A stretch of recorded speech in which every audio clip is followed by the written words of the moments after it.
저희 시작할 때 요한복음 14장 말씀 잠깐 보시고 시작하도록 하겠습니다.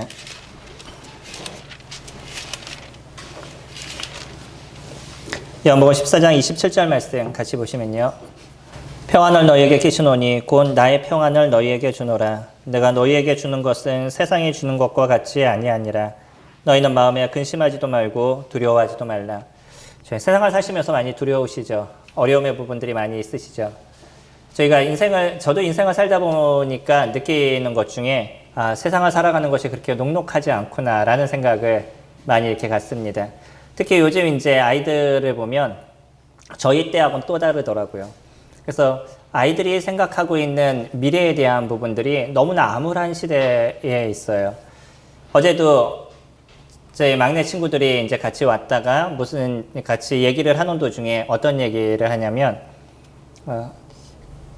그 친구의 아빠가 대기업에 다니셔요. 그러니까 뭐 물질적으로 좀 어렵지 않을 거라고 우리가 생각하고 있잖아요. 근데 이제 그 딸이 하는 얘기가 뭐냐면 본인 집에 인테리어를 하는 걸 이렇게 해보니까 금액이 너무 많이 들어가더래요. 그러면서 하는 얘기가 야, 인테리어비도 이만큼 들어가. 우리 이제 결혼하기 글렀어. 뭐 이렇게 얘기하더라고요. 근데 남자들은 또 뭐라고 얘기하냐면 집값이 요즘 뭐 웬만하면 10억이야. 뭐 우리 이제 집도 못 사. 결혼하기 글렀어. 뭐 이런 얘기를 하는 걸 이렇게 들었습니다. 지금의 어떤 그 청년들이 박탈감이 너무나 심해요. 집값이 너무 많이 올라가고 뭐 이러다 보니까 이런 데서 오고 있는 어떤 세상을 살아가는 데 있어서 힘듦과 어려움들 뭐 이런 것을 너무 크게 이렇게 겪는 것 같습니다. 그래서 만약에 우리가 거기다 같은 기준점을 놓고 인생을 살아가거나 그것이 우리가 살아가는 삶의 행복이라고 느낀다 그러면 우리도 동일한 박탈감 속에서 살아갈 수밖에 없을 거예요. 근데 주님은 저희들에게 뭐라고 얘기하시냐면 내가 주는 평안은 세상이 주는 것과 다르다라고 얘기하죠. 이게 주님 안에 있는 사람들의 모습입니다. 만약에 예수 그리스도를 영접하지 않으셨다 그러면 주님이 주시는 평안을 누리시는 분들이 되시기를 소망합니다. 세상이 갖고 있는 어떤 가치관과 세상이 갖고 있는 생각으로 또 동일하게 그렇게 인생을 살아가면서 우리 안에 평안을 누리거나 쉼을 누린다는 것은 불가능할 것이에요. 근데 우리 안에 새로움을 얻게 되고 우리가 온전함의 인생을 살아갈 수 있는 것은 또 진정한 평안의 삶을 살아갈 수 있는 것은 하나님이 우리들을 어떻게 인도하시고 어떻게 도우시는지 또 하나님 안에서 우리가 어떻게 살아갈 수 있는지를 알게 될 때인 거죠. 그렇기 때문에 많은 사람들한테 진짜 필요한 것은 아버지 하나님이십니다. 하나님을 아는 것이에요. 하나님께서 우리에게 어떤 은혜를 주셨고 하나님께서 우리가 어떻게 인생을 살아가는데 도움을 주시는지 바르게 알게 될 때 그때야 비로소 우리는 삶의 의미, 목적들을 저희들이 가져가게 되죠. 오늘 요한복음 8장 말씀 같이 보실 겁니다. 요한복음 8장 31절부터 같이 5절부터 죄송합니다. 5절부터 같이 보시겠습니다. 죄송하네요. 제가 왜 저걸 요한복음이라고 하죠? 마태복음 8장입니다.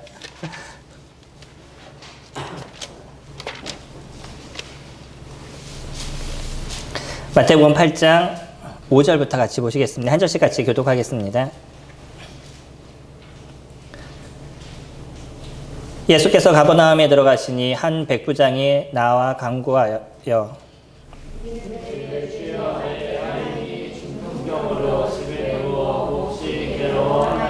이르시되 내가 가서 고쳐주리라. 백부장이 대답하여 이르되 주여 내 집에 들어오심을 나는 감당하지 못하겠사오니 다만 말씀으로만 하옵소서. 그러면 내 하인이 낫겠사오나이다. 나도 남의 수하에 있는 사람이요 내 아래에도 군사가 있으니 이더러 가라 하면 가고 저더러 오라 하면 오고 내 정도로 이것을 하라 하면 하나이다. 예수께서 들으시고 놀랍게 여겨 따르는 자들에게 이르시되 내가 진실로 너희에게 이르노니 이스라엘 중 아무에게서도 그만한 믿음을 보지 못하였노라. 또 너희에게 이르노니 동서로부터 많은 사람이 이르러 아브라함과 이삭과 야곱과 함께 천국에 앉으려니와 그날 본 자들은 각각 우리를 쫓겨나 거기서 먹으며 이를 갈게 되리라. 예수께서 백부장에게 이르시되 가라 내 믿은 대로 될지어다 하시니 그 즉시 하인이 나으니라. 오늘의 말씀에서 중심적으로 저희가 볼 것이 몇 가지가 있을 겁니다. 그 중에서 느끼실 수 있는 게 12절에 그 나라의 본 자손은 바깥 어두운 데 쫓겨나 거기서 울며 이를 갈게 된다라고 얘기하죠. 많은 사람들이 천국과 지옥에 대한 것을 잘 믿으려 하지 않습니다.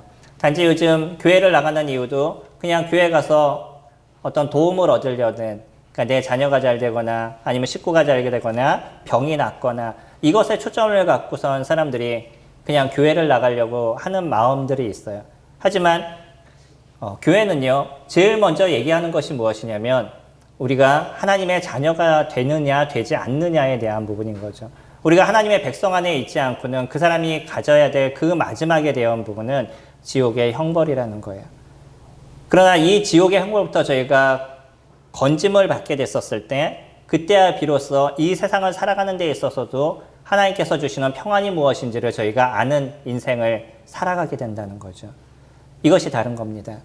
세상에 많은 사람들은 그들이 갖고 있는 가치관과 생각으로 살아가요. 근데 하나님을 알게 되면 하나님이 주신 가치관을 갖고 저희가 살아가는데 우리들의 마음에 주시는 주님의 위로와 쉼이 무엇인지를 알아가는 인생을 살아가는 거죠. 오늘의 제목을 제가 이렇게 적었습니다. 구원에 이르는 선한 일. 선한 일로 구원을 이룰 수 있나요? 근데 이 선한 일은요, 신기한 게 뭐냐면 이 선한 일은 하나님께 속한 거예요. 이 선한 일은 하나님께 속한 겁니다. 많은 사람들이 인정하는지 인정하지 않는지 잘 모르겠지만 이 선한 일은 하나님으로부터 나온 거예요. 왜냐하면 만약에 하나님이 선하지 않으시다라고 얘기하면 그분은 하나님이 될 수 없습니다. 하나님이라는 그 존재가 죄가 없는 존재여야 되는 거예요. 완전하시고 무결한 존재. 우리가 생각하는 이 죄와 관련된 그 어떤 것도 없어야 되는 분이 하나님이신 거예요. 만약에 하나님이 존재한다 그러면 그건 당연히 그분은 선한 일을 이루시는 분이라는 거죠. 그러니까 이 하나님은 무엇을 창조하신 분이냐면 선을 창조하신 분이고 자신의 백성이 그 선을 이루도록 만드시는 분이 하나님이신 거예요. 그러니까 많은 사람들이 선을 이루는 모습을 보면 그거는 어디에서 비롯된 것이냐면 하나님으로부터 비롯된 것임을 우리가 생각해 볼 수 있는 거죠. 어제는요, 인터넷에서 한 가지 조금 우리들의 마음을 푸근하게 하는 글이 하나 이렇게 떠 있었습니다. 뭐였냐면 접촉사고가 났는데 동영상으로 이렇게 보니까 접촉사고가 났는데 접촉사고를 당하신 분이 접촉사고를 낸 사람을 갖다 이렇게 안아주더라고요. 그런 경우 보셨어요? 교통사고가 났는데 막 안아주고 이러는 부분. 뭐 삿대질하고 싸우고 막 그러잖아요. 도대체 뭐 때문에 뭐가 이렇게 바빠가지고 막 이러면서 이제 싸우시잖아요. 근데 신기한 게 교통사고를 당하신 여자분이 중년의 여자분인데 그 젊은 새댁이었어요. 새댁이 교통사고를 냈습니다. 근데 이렇게 막 안아주고 계시더라고요. 내용을 쭉 살펴보니까 이 새댁이 아이가 아파가지고 빨리 병원에 가려고 아침에 막 출발을 한 거예요. 그러다 너무 급하게 가다 보니까 사고를 낸 거죠. 그리고 나서는 이제 아이도 그렇죠. 본인도 이제 사고를 냈죠. 그러니까 막 두려워가지고 떠는 거예요. 덜덜덜 떠는 거예요. 이것을 보면서 이 중년의 아주머님이 그냥 아무 말 없이 이렇게 토닥토닥 해주고 마음을 안정시켜 주더라고요. 그러면서 지금 다 괜찮으니까 마음이 안정이 되면 빨리 아이부터 가서 치료를 받으라고 보냈어요. 남편이 이 얘기를 듣고 너무나 감사해가지고 그 블랙박스에 찍힌 그 동영상을 이렇게 인터넷에 올렸습니다. 그래서 본인도 이제 교통사고 처리를 하기 위해서 이분한테 전화를 걸어서 제가 이런 사람입니다 라고 얘기했더니 이 아주머님이 하는 첫 번째 얘기가 뭐였냐면 아이는 괜찮냐 아니면 엄마는 괜찮냐 이거부터 물어보더래요. 그러니까 교통사고 났으니까 처리는 어떻게 할 거야 뭐 이것을 물어보는 것이 아니라 아이는 어떠냐고 엄마는 어떠냐고 그것을 물어보더래요. 마음에 참 푸근함을 느끼게 되는 거죠. 이게 사람이 갖고 있는 선을 베푸는 것이고요. 이런 선을 나타내는 모습을 또 많은 사람들이 거기에 대한 영향을 받는 겁니다. 그 밑에 적힌 몇 가지 댓글을 보게 되면 그래 나도 이제 이렇게 살아가야지 나도 저런 사람이 되었으면 좋겠어 뭐 이런 어떤 댓글들이 달리고요. 이 남편도 나도 이제 그분처럼 그런 다른 사람을 좀 도와주는 다른 사람들을 위로해 줄 수 있는 이런 사람이 돼야 되겠습니다 라고 적힌 것을 봤습니다. 선은 영향력이 있는 거예요. 어떤 선을 베풀게 되면 그 선으로 인해서 누구는 그거로 인한 도움을 받게 되고 아 나도 그렇게 살아가야지 라는 생각을 갖는 거죠. 또 한 가지 악은 어떨까요? 일본에서 지하철에 한 사고가 그저께인가요? 있었습니다.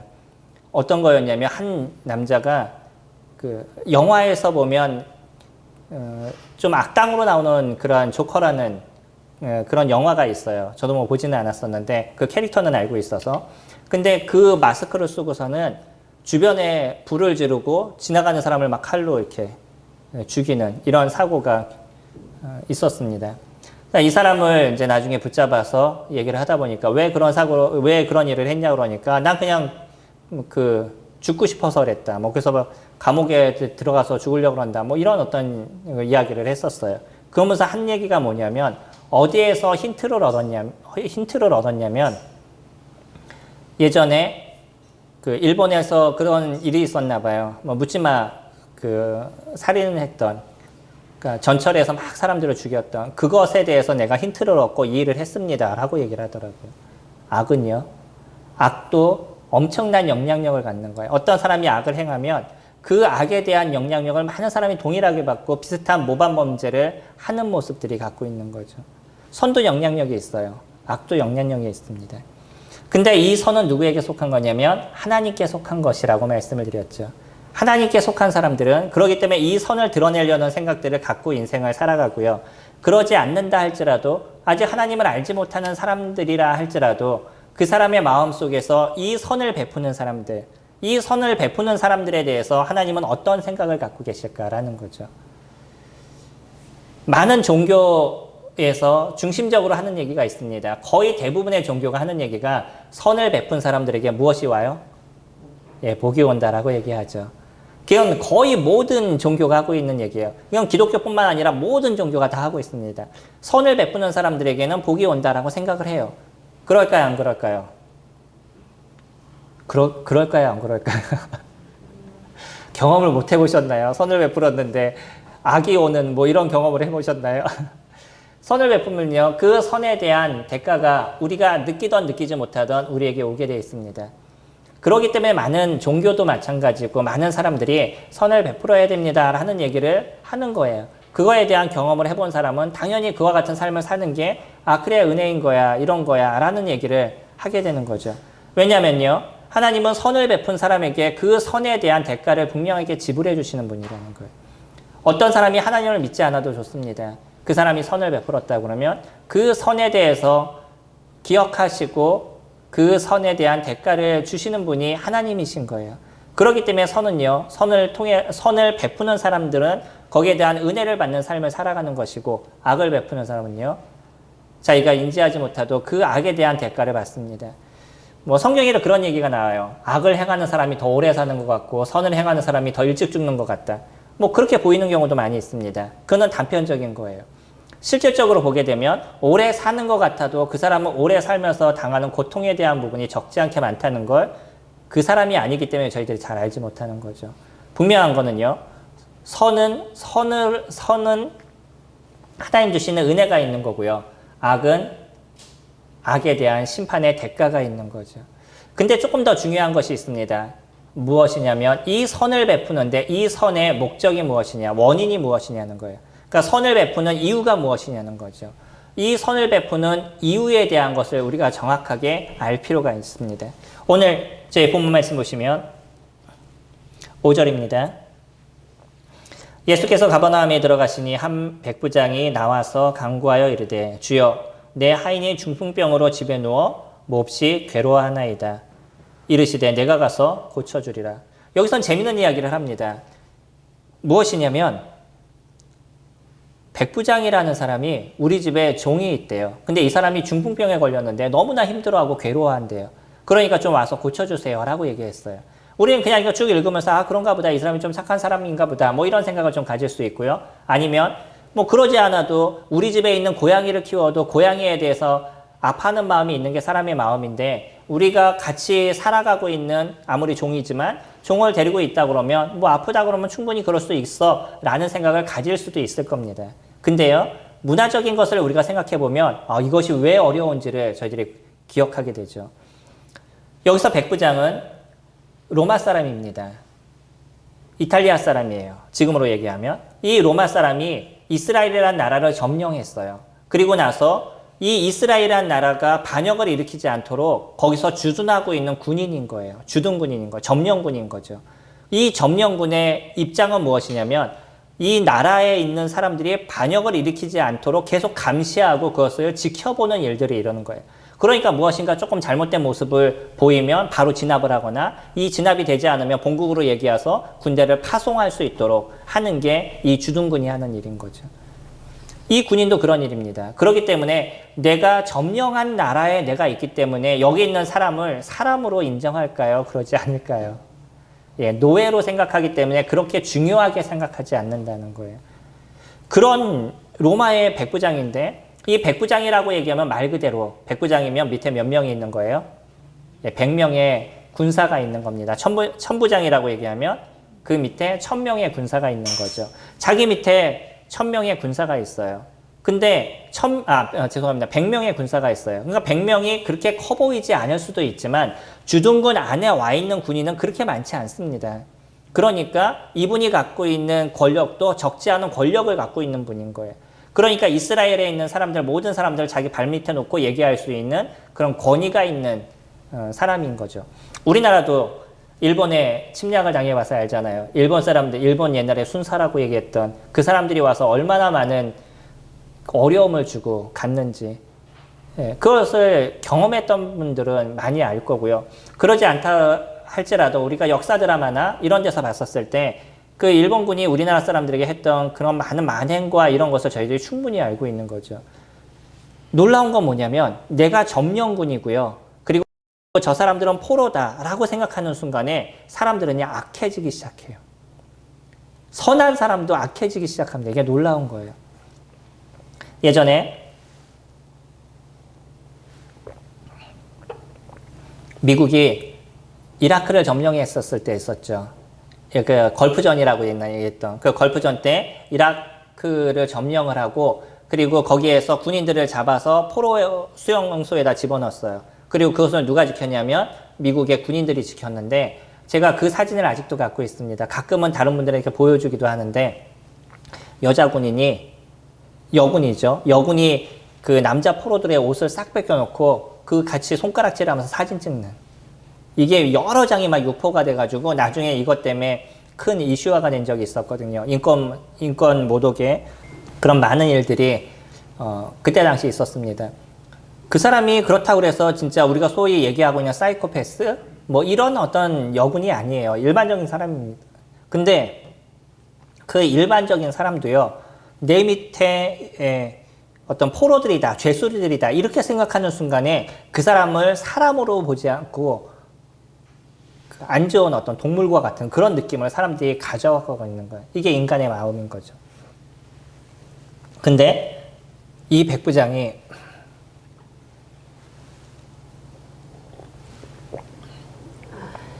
자기 집에 있는 그런 종이 중풍병이 걸렸어요. 어떻게 하시겠어요? 물론 교회를 오신 분들의 기본적인 생각은 도와줘야지 이런 얘기를 하시겠지만 사실은 이런 상황이 됐었을 때는 귀찮아 쟤 좀 버리고 쟤 좀 치우고 딴 애 데리고 와 뭐 이런 얘기하는 게 기본이 아닐까요? 그 아픈 애 굳이 막 쳐다보고 일어나라고 힘들어할 필요가 없잖아요.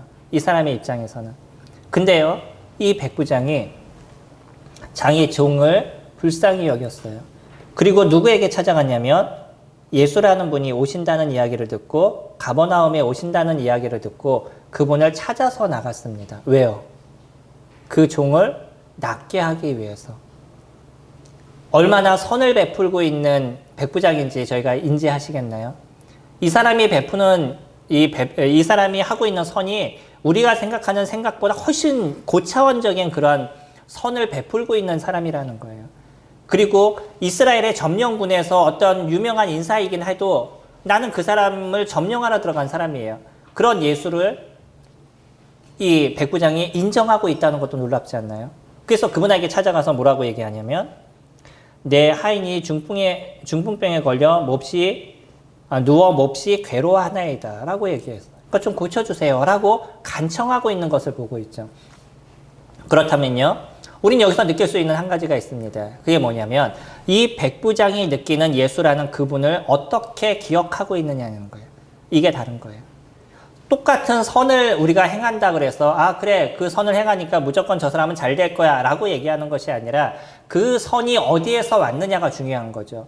많은 사람들이 선을 베풉니다. 그리고 나름대로 나는 선을 베풀었기 때문에 그래도 이 세상을 살아가는 데 있어서 남들보다 나라는 알지 못하는 그런 우열감을 사람들이 가져요. 이게 사람이 갖고 있는 마음에 대한 부분인 거죠. 근데 여기 있는 백부장은요, 그 선을 베푸는 이유가 무엇이었냐면 하나님을 알았고요, 하나님의 율법 안에서 그와 같은 일들을 이뤄가고 있었다는 거예요. 그 차이입니다. 그냥 내 마음에 긍휼한 마음, 남을 좀 도와줄 수 있는 마음, 이런 마음을 갖고선 다른 사람을 도와준 것이 아니라 그 사람이 갖고 있는 기본적인 하나님 안에서의 율법에 대한 것을 그가 인지하고 있었고 그 율법을 따르는 것이 무엇인지를 그가 알고 있었기 때문에 딴 사람을 도와주는 게 하나님의 말씀 안에서 이루어져 가고 있었다는 거예요. 이게 차이가 있는 거죠.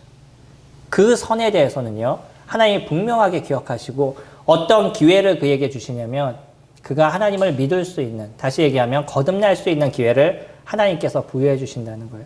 세상에 많은 사람들이 선을 베풀 때 하나님 그것을 그냥 놓지 않습니다. 그에게 무엇을 이루어 주시냐면 그 사람이, 선을 베푸는 사람이 예수 그리스도를 믿을 수 있는, 참된 하나님을 알 수 있는 기회를 제공해 주신다는 거예요. 우리는 이것을 또 어디에서 알 수 있냐면 여기 손을 잠깐 놓으시고 사도행전 10장 말씀 저희 같이 보시면 여기에도 동일한 백부장이라는 사람이 등장을 합니다. 다른 사람인데요. 10장 1절입니다. 가이사랴에 고넬료라 하는 사람이 있으니 이달리아 부데라 하는 군대의 백부장이라. 그가 경건하여 온 지방과 더불어 하나님을 경외하며 백성을 많이 구제하고 하나님께 항상 기도하느니. 여기에는 조금 더 자세하게 나오죠. 여기는 백부장은 무엇을 하는 사람이었냐면 하나님을 알고 있는 사람이었어요. 그래서 하나님의 율법 안에서 경건한 삶을 살고 기도하고 또 하나님을 경외하는 그런 인생을 살았던 거죠. 우리가 지금 보고 있는 마태복음 8장의 백부장은 그와 같은 이야기들이 잘 등장하지 않지만 이 백부장도 동일한 무엇을 알고 있었냐면 하나님을 알았다는 거예요. 그리고 하나님을 경외하는 모습을 가졌고 그래서 자기의 종이라 할지라도 이 종을 긍휼히 여길 수 있는, 하나님의 율법 안에서 그것을 긍휼히 여길 수 있는 그런 마음을 그가 갖고 있었다는 거죠. 이런 사람들에게 대해서 하나님께서 분명하게 하나님의 은혜를 베풀어 주신다는 거예요. 세상에 많은 선을 베푸셨나요? 내가 인생을 살아오면서 이 선한 일을 이루어오셨나요? 악한 일을 이루어오셨나요? 분명히 하나님은요, 이 선에 대한 대가를 지불해 주시는 분이고요. 악은 악에 대한 대가를 받게 하시는 분인 거예요. 그렇기 때문에 선을 베푸신 많은 분들이 하나님께서 하시는 가장 은혜로운 첫 번째 길은 뭐냐면 나를 알도록 도와주시는 것. 또 그 사람이 나를 통해서 예수 그리스도 그분을 알 수 있도록 도와주시는 것. 나라고 얘기하면 하나님인 거죠. 제가 아니라. 하나님을 알 수 있도록 도와주시는 것. 그리고 하나님께서 보내주신 아들 예수 그리스도 그분을 통해서 구원의 은혜를 받는 것이 무엇인지를 알려주시는 일들을 하나님께서 해주신다는 거예요. 지금도요. 하나님께서 예수 그리스도 그분께서 이 백부장이 있는 곳에 가셔서 그 백부장을 만날 수 있는 기회를 제공해 주셨잖아요. 우연인가요? 예수님이 가버나움을 가신 게 그냥 우연이실까요? 예수님이 그것을 기억하시고 가신 거예요. 이 백부장을 만날 수 있는 기회를 그에게 제공해 주신 거죠. 우리들의 선은 그렇습니다. 선을 행하고 있으시나요? 그거에 대해서는 낙담하지 마시기 바랍니다. 하나님께서 이 선을 베푼 그 하나하나를 기억하시고 이 선으로 통해서 하나님을 알 수 있는 기회를 저희들에게 부여해 주시고 계신다는 거예요. 두 번째로는요.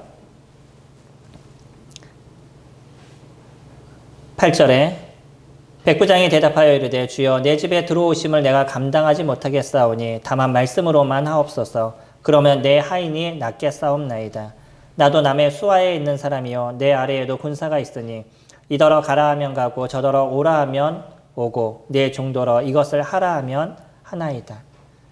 예수님이요. 그 얘기를 들으면서 그랬어요. 그래? 그러면 내가 가서 도와주지. 7절에서 얘기하죠. 이르시되 내가 가서 고쳐주리라. 이 중간에 어떤 단어가, 어떤 대화가 있었는지는 정확하게 알지 못하겠습니다. 다만 마태라는 분은 이것의 어떤 중심적인 것만 저희들에게 보여주고 있어요. 그래서 이 예수님께서 그냥 그 얘기를 딱 듣자마자 그래 내가 가서 고쳐줄게 라고 얘기했어요. 그러면 다 끝난 거잖아요. 집으로 이제 오신다라고 얘기하잖아요.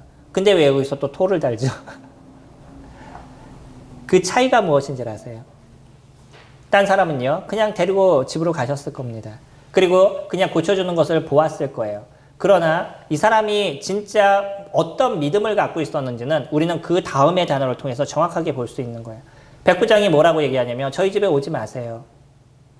어떻게 그 위대하신 그분이 그냥 나 때문에 저희 집에 오실 수 있습니까? 그렇게 안 하셔도 됩니다. 저도요, 저 밑에 저의 군사들이 있습니다. 또 내가 섬기는 그런 그 상사들이 있습니다. 상사가 저보고 일로 와. 그러면 제가 가고요. 내 밑에 있는 자들도 내가 일로 와. 그러면 저들이 옵니다. 누구든지 위에 있는 권세가 얘기하며 밑에 있는 사람들은 그냥 움직이게 되어 있습니다. 어떻게 하나님이신 예수 그리스도 그분이 나의 이야기에 나에게 오시겠습니까? 그냥 말씀만 해주세요 라고 얘기한다. 이게 얼마나 큰 얘기인 거죠. 단지 그냥 예수님이 안 와도 됩니다. 이것이 아닙니다. 이 백부장이 무엇을 알고 있었냐면 이 예수 그리스도 그분이 이 땅에 오신 하나님의 아들이심을 백부장은 정확하게 알고 있었다는 거예요. 그러니까 내 종이 이분의 명령 한마디에 날 수 있다는 확신을 그가 갖고 있는 거죠. 이 확신이 어디에서 오겠어요? 내가 그냥 믿으니까 그게 확신이 될 거야. 그래, 분명히 그렇게 될 거야. 내가 확신해야 한다 그래서 그것이 되겠어요? 그런 것이 아닙니다. 그것을 이야기하는 주체가 누구신지에 대한 거예요.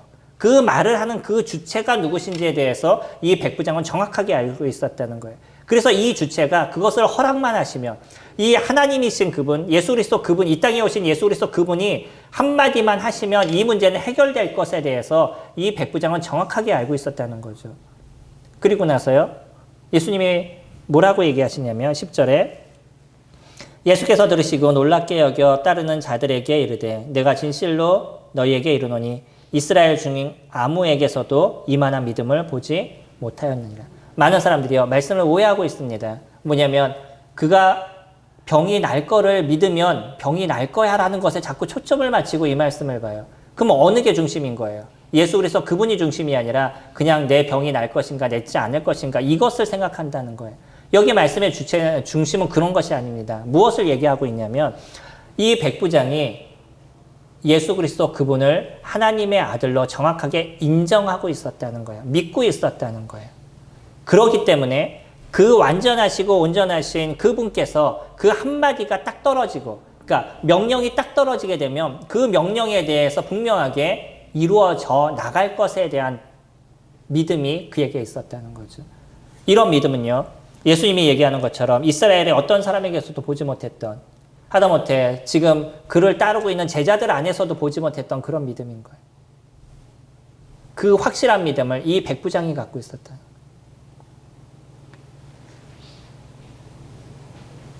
우리들에게 있어서 선을 베푸는 거요. 이 선을 베푸는 그것은 너무나 놀랍고 중요한 것입니다. 그래서 이 선을 베푸는 일들을 많은 사람들이 이뤄갔었을 때 하나님께서 이 선에 대한 은혜를 저희들에게 부어해 주시는 거예요. 가장 큰 의의가 무엇이냐면 이제 이 선의 중심이신, 이 선을 이뤄가시는, 또 이 선을 창조하신 그분께서 어떤 분인지를 정확하게 알게 하시고 이 죄악된 세상에서 구원받을 수 있는 길을 제공해 주시는 거예요. 이게 선을 베푸는 자에게 주님께서 주시는 첫 번째 가장 놀라운 은혜의 삶인 것이죠. 예수 그리스도를 영접하고 이 지옥의 형벌에서부터 거듭나는 것, 이것보다 더 큰 은혜가 우리가 인생을 살아가는 데 있어서 어디에 있겠어요? 왜 인생을 살아가면서 마음에 계속적인 힘듦과 어려움의 문제가 우리를 지배하는 삶을 살아가죠? 그거는 죽음에 대한 공포가 우리 가운데 아직 놓여져 있기 때문이에요. 죽음에 대한 이 공포 속에서 내가 헤어나지 못한 것이고 나를 새롭게 하실 예수 그리스도 그분에 대한 확실한 믿음을 내가 붙잡고 있지 못한 것인 거죠. 내가 예수 그리스도 그분이 나를 구원하셔서 이제 이 사망의 권세에서부터 내가 노임을 받았다는 것. 이것에 대한 확신을 내가 갖고 있었을 때 그때야 비로소 우리들 마음에 진정한 평안, 아까 말씀하셨던 요한복음 14장 27절에서 얘기하는 내가 평안을 너에게 끼치노니 이 평안을 세상이 주는 것과 같지 아니하다라는 이 평안이 우리들을 지배하는 인생을 저희들이 살아가게 된다는 거죠. 주님은 지금 이 백부장을 통해서 저희들에게 그것을 이야기하고 있습니다. 이 땅에 오신 예수 그리스도 그분을 너희들이 믿으시냐는 거예요. 믿냐는 거예요. 이 땅에 오신 예수 그리스도 그분이 누군지에 대해서 네가 알고 있냐는 거예요. 그 예수 그리스도 그분이 우리들의 죄에 대한 문제를 해결하시기 위해서 이 땅에 오신 하나님이시고 그분이 십자가에서 2000년 전에 이미 돌아가심을 통해서 우리들의 죄에 대한 모든 것을 해결하신 그 놀라우신 하나님이신 것을 요한이 얘기하는 것처럼 하나님이신 것을 너희가 믿어야 된다라고 얘기하는 거죠. 11절에 또 너에게 이르노니 동서로부터 많은 사람이 이르러 아브라함과 이삭과 야곱과 함께 천국에 앉으려니와 그 나라의 본 자손들은 바깥 어두운 데 쫓겨나 거기서 울며 이를 갈게 되리라. 이스라엘 사람들에게 가장 큰 은혜를 주었습니다. 그게 무엇이죠? 하나님을 아는 은혜를 그에게 줬어요. 하나님께서 그 나라를 선택하셨죠. 그 나라를 선택하시고 이스라엘을 통해서 전 세계에 하나님의 능력이 무엇인지 하나님 그분이 어떤 분인지를 보여주시는 일들을 이루었습니다. 그래서 이스라엘만 바라보면 우리는 하나님의 살아계심을 부인할 수가 없어요. 이스라엘이 그렇게 패역하고 하나님을 버리는 인생을 살았음에도 불구하고 여전히 이스라엘에게 약속하신 그 약속을 하나님은 지금도 계속 지켜가고 계신다는 거예요. 놀라움의 일들을 저희들이 보죠. 세계를 지배하고 있는 게 이스라엘인 거잖아요. 보이지 않는 두뇌, 물질, 이 경제, 모든 것을 책임지고 있는 게 사실 이스라엘, 유태인들이 하고 있는 일들입니다. 이것이 그냥 이루어졌나요? 그러지 않아요. 하나님의 역사인 것입니다. 여전히 그것을 붙잡고 계셔요. 근데 문제가 뭐냐면 그들이 하나님께서 얘기하신 진정, 메시아를 내가 너희에게 보내주겠다는 그 메시아이신 예수 그리스도를 그들이 인정하지 않고 있다는 거예요. 그래서 나중에 이곳에 심판이 이루어지고 천국과 지옥이 나눠지는 그 시점에 천국에는 많은 사람들이 이방인의 많은 사람들이 그곳에 있을 수 있는데 오히려 하나님의 자손들은 고통을 당하는, 이스라엘은 고통을 당하는 문제가 있을 거다라고 얘기합니다. 하나님의 은혜를 그들이 알았지만 그의 보내신 자 예수 그리스도를 그들이 받아들이지 않은 것 때문에 생긴 문제예요. 지금 이 세상에서도요. 기독교라는 많은 곳에서 기독교 안에 많은 사람들이 놓여 있지만 그러나 진정한 구원의 은혜를 맛보고 있는 사람들은 그리 많지 않다는 거예요. 교회를 다니는 그 목적이 자기의 중심적인 겁니다. 내가 교회를 다닐 때 내 자녀가 잘 되고 내가 교회를 다닐 때 내 식구가 잘 되고 내가 건강하고 내가 좀 오래 살고 거기에 초점이 맞춰서 교회를 다니다 보니까 그 속에서 이루시는 예수 그리스도 그분이 누구시고 그분이 어떤 분인지에 대한 것에 그렇게 큰 관심이 없어요. 내 병이 나면 다행인 거고 내가 돈을 좀 많이 벌면 그것으로 충분히 만족하고 있는 거죠. 이런 많은 사람들은 지금 유대인들이 나중에 받아야 될 바깥 어두운 곳에 쫓겨나서 일을 간다라고 얘기하는 것처럼 그와 같은 고통을 기독교의 많은 사람들도 당하게 될 겁니다. 성경은 저희들에게 그렇게 얘기하지 않아요. 성경은 제자들이 예수님이 십자가에서 죽으시고 난 이후에 고통을 당하는 상황 속에 있다 할지라도 그 고통 속에서 그들의 마음을 붙잡으시는 것이 아버지 하나님, 예수 그리스도 그분의 평안인 것을 얘기하시고 너희가 이 땅에서 환난을 당하지만 여전히 내가 너희들을 보호하겠다는 하나님의 그 메시지 속에서 살아왔던 게 기독교인들인 거예요.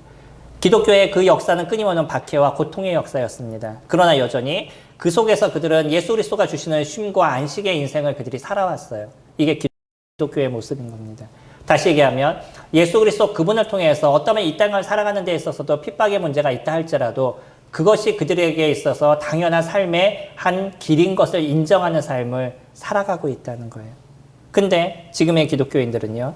그런 예수 그리스도 안에서 이루는 핍박에 관심이 없어요. 주님에 대한 주님의 그 은혜 안에서 살아가는 게 무엇인지에 대한 생각이 별로 없습니다. 단지 자기중심적인 모습을 가져가고 있다는 거예요. 이런 모습이 됐었을 때 나중에 내가 너를 모른다라고 얘기하실 수 있다는 거예요.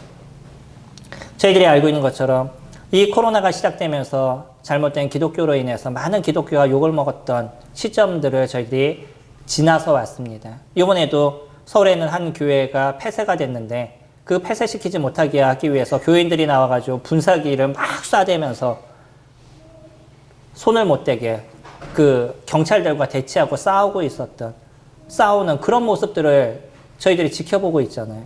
많은 사람들이 그것을 보면서 뭐라고 얘기하겠어요? 교회가 도대체 뭔가? 교회가 왜 이러는가? 뭐 이런 생각들을 사람들이 갖지 않겠어요? 그들이 갖고 있는 교회를 지키는 목적이 뭐죠? 나름대로 그들은 예배를 중심으로 얘기하겠지만 그것이 진정한 예배의 모습일까요? 하나님께서 원하시는 것이 그런 것일까요? 그렇기 때문에 우리는요, 하나님께서 우리에게 무엇을 얘기하시는지를 성경을 통해서 바르게 알아야 될 필요가 있습니다. 주님은 저희들에게 얘기하셔요. 12절에 그 나라의 본 자손은 바깥 어두운 데 쫓겨나 거기서 울며 이를 갈게 되리라. 언젠가 모든 사람들은 이 심판에 놓여지게 될 것입니다. 그러나 이 백부장처럼 예수 그리스도를 인정하고 그분이 이 땅에 오신 하나님이신 것을 인정하고 그분을 받아들인 사람은, 그렇기 때문에 그분의 명령에 모든 것이 이루어지는 능력이 하나님이신 것을 인정하는 사람은 하나님 나라의 영광을 누리게 될 것이지만, 아브라함과 이삭과 야곱과 함께 천국에 함께 있게 될 것이지만, 그러지 않으면 이 지옥의 형벌 속에서 있게 된다는 거예요. 저희가 살아가는데 사람들은 가끔 얘기합니다. 기독교는 선이 중요하지 않다라고 얘기한다. 기독교는 예수만 믿으면 된다라고 얘기한다. 그러면 죄를 지어도 문제가 없다라고 얘기한다. 성경은 그렇게 얘기하지 않습니다. 그건 잘못된 거예요. 하나님은 선을 이루시는 분이고요. 선을 이루는 분을 귀히 여기시는 것이 아버지 하나님입니다. 다만 뭐냐면 내가 갖고 있는 선을 이루어서 내가 천국에 갈 수 있다는 그 오만함을 하나님께서는 얘기하시는 거예요. 그런 걸 갖고 우리는 천국에 갈 수 있지 않습니다. 우리는 우리를 인도하시는, 우리를 위해서 십자가에 죽으신 오직 예수 그리스도 그분을 통해서만 저희가 하나님 나라의 은혜를 누리게 되는 거죠. 오늘 이 자리에 함께 하셨던 모든 분들이 선을 행하신다고 하면 그 선의 소중함이 하나님께서 들으신다는 것을 기억하시기 바랍니다. 그리고 나서요, 그 선의 중심, 그 선을 이루시는 그분이 누구신지를 찾아가셔야 돼요. 아버지 하나님을 찾아가시고 아버지 하나님을 만나는 시간들을 가지시고요. 그분이 얘기하시는 것, 예수 그리스도를 통해서 우리에게 어떤 은혜를 베푸시고 그분을 통해서 우리가 어떻게 하나님 나라의 자녀가 될 수 있도록 도우시는지를 경험해 보시기 바랍니다. 그때야 비로소 이 선이 나의 삶을 어떻게 지배해 왔는지, 하나님께서 이것을 통해서 나에게 어떤 은혜를 주셨는지를 정확하게 아시게 될 거예요. 그리고 예수 그리스도 그분을 덧입어서 우리는 다시 이 선을 베푸는 삶을 크리스찬들과 함께 이뤄가시게 될 것입니다. 선을 행하는 일이요. 이거는 하나님의 백성 안에 속해져 있는 일입니다. 기도하겠습니다.